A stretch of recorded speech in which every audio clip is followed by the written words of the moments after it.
Sana friends ಬಂದಿರ coffee ತಗೊಂಬಾ.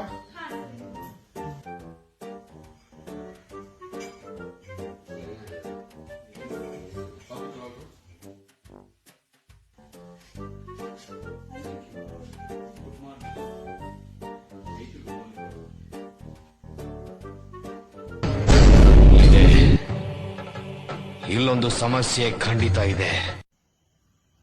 Sana ಕಾಫಿಗೆ ಉಪ್ಪು ಹಾಕಿದ್ಯಲ್ಲ? ಇಲ್ಲಪ್ಪ, ಒಂದ್ ನಿಮಿಷ ಇಲ್ಲಿ ಬಂದೆ. ಇದೇ ಹಾಕಿದ್ದು ನಾನು, ಶುಗರ್. ಅಯ್ಯೋ ಇದಾ ಸಕ್ಕರೆ ಡಬ್ಬಕ್ಕೆ ಉಪ್ಪು ಹಾಕಿಟ್ಟಿದೆ, ಇರುವೆಗಳಿಗೆ ಕನ್ಫ್ಯೂಸ್ ಆಗ್ಲಿ ಅಂತ. ಅದು ನನಗಂತೂ ಜೀವನವೇ ಬೇಸರವಾಗಿ ಹೋಗ್ಬಿಟ್ಟಿದೆ. ಇದೊಂದು ಜನ್ಮವೇ, ಎಂತಹ ದುರ್ವಿಧಿ, ಇದೆಂತಹ